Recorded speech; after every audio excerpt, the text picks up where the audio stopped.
Before the mothership landed, before P-Funk rewired the DNA of American music, before the world knew the name George Clinton, there was a small doo-wop group from Plainville, New Jersey, harmonizing on street corners and dreaming of something bigger.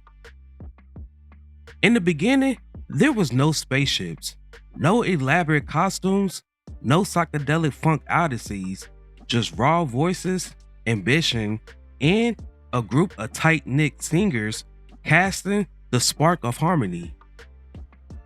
Their sound blended doo-wop sweetness with soul grit, and their relentless drive carried them through lineup changes, label struggles, and the unpredictable world of early R&B. What started as a humble vocal group will eventually evolve into one of the most influential music collectives of all time. But the journey filled with friendship, struggle, vision, and reinvention began long before the funk revolution. This is the story of the group that laid the foundation, the group that gave birth to a musical universe, the group whose legacy echoes through decades of soul, funk, and hip-hop. The centerpiece of today's video is all about the Parliaments. Now, if you guys love my videos and love supporting me, then I suggest you become a member of the channel where I will be releasing exclusive videos just for you all. Be sure to get that family tier so you won't miss out on these exclusive perks. If you guys would love to connect with me outside of YouTube, then I am officially announcing that I am on Discord. Here, you can provide me with feedback on my recent uploads. You could drop your suggestions for future videos, or if you just want to chat it up about videos or about music in general, or just about anything, we could do it here. We could do it together. I hope to see you there. The link is in the description below. Now, before we start, let's be sure to leave a like on the video, subscribe to the channel, and push that notification bell to be sure you won't miss out on any more content. Now, without further ado, let's cue that intro.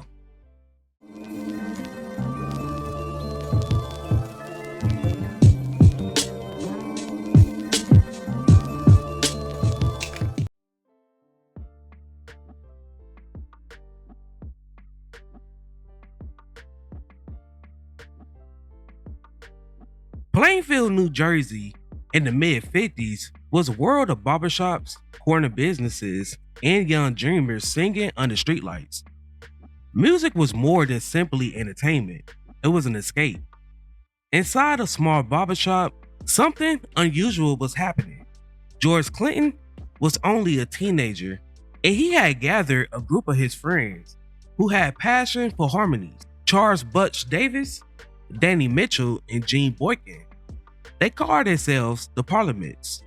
This name was inspired by a brand of cigarettes. The sound that they was trying to achieve, they wanted smooth, classy, and modern. Long before doo-wop recordings, long before Testify, and long before the P-Funk universe, this was the first version of the group. They rehearsed endlessly, and around the neighborhood, and around the neighborhood barbershop where Clinton worked. Butch Davis brought the smooth vocal presence. Mitchell added youthful energy and harmony strength, and Boykin contributed to the group's early blend as they shaped their sound around street corners. Although this lineup existed before the members who would later define P-Funk, these four young singers laid the true foundation of the Parliaments, establishing the group's vocal identity, ambition, and the work ethic that would eventually evolve into one of the most influential ensembles in music history. As the Parliament evolved for George Clinton's original barbershop-based group, new voices began to shape the sound that would define the next era. Fuzzy Haskins, known for his gritty, soulful edge, was one of the first to join Clinton's after impressing him with his raw vocal power.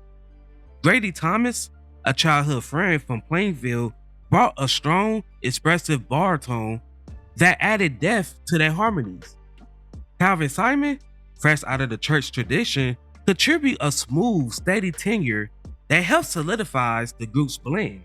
And finally, Ray Davis, whose impossibly deep bass would become the signature of both the Parliament and later P-Funk. Together, this lineup of Clinton, Fuzzy, Thomas, Simon, and Davis formed the core unit that carried the Parliaments into the 60s, ultimately becoming the backbone of the Parliament-Funkadelic universe.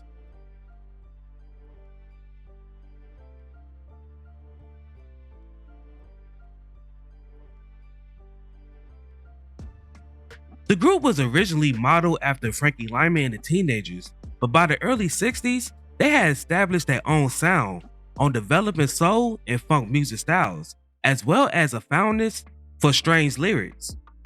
Throughout the 60s, the group struggled to find success, producing singles for numerous of modern recording companies.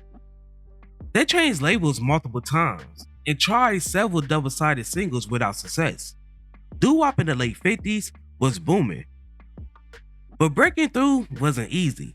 The Parliaments recorded early singles for small labels such as Revelot and Golden World, among many others, but none of these singles made a single dent. They was very talented, but they was broke, and the industry was unforgiving. Still, the Parliaments had something that most groups didn't: persistence. George Clinton took buses to New York, begging DJs and label managers to give the group a shot. The group performed at talent shows and toured the Chitlin circuit whenever they escaped together enough money for gas. Their breakout was still years away. Eventually, Clinton gained employment at MOTOWN Records as a songwriter and producer, making weekly trips to Detroit to produce. In 1967, after more than a decade of struggle, the Parliaments finally struck gold. Their single, I Want to Testify, became a nationwide hit. The song peaked at number 3 on the R&B charts and number 20 on the pop charts.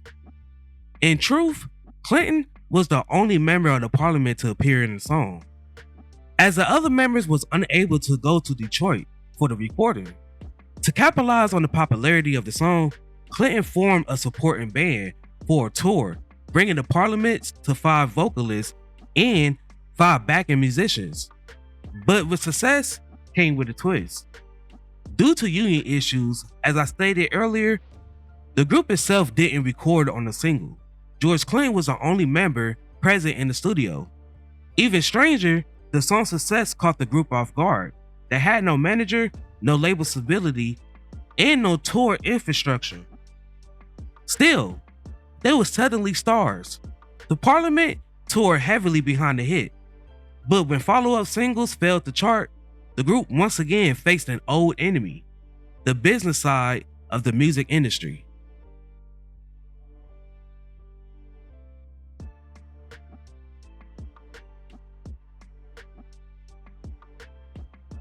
The late 60s brought disaster. A contract dispute over the name the Parliaments prevented them from recording under it.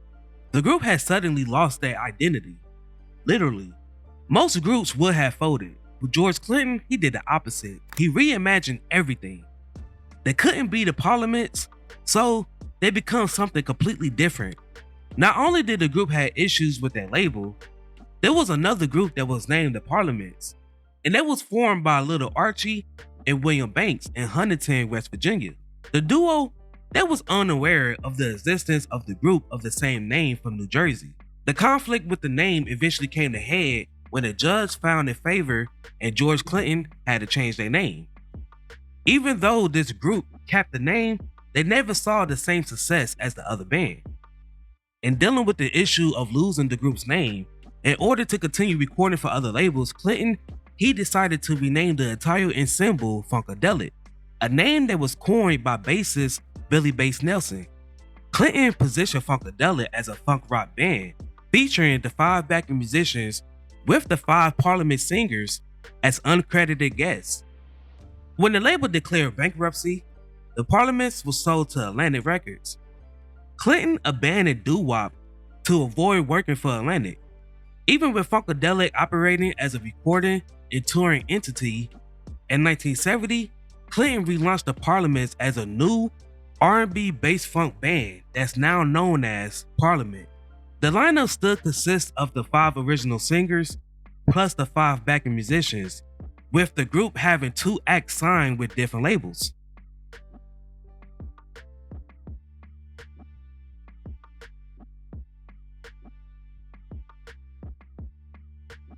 Out of necessity and creativity, George Clinton split the group into 2 sides. Funkadelic, by contrast, pushed into heavier psychedelic territory, melding funk with rock, soul, and experimental sounds to create music that was rawer, darker, and more guitar-driven.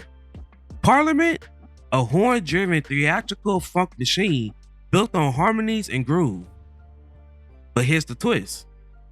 They were still the Parliaments, the same voices, the same core members, with the new identity. Fuzzy, Calvin, Grady, and Ray all transitioned into this new musical universe, with each member becoming pillars in one of the most influential rock movements in history. The Parliaments, they didn't just evolve, they transformed into Parliament-Funkadelic, a collective that would change music forever.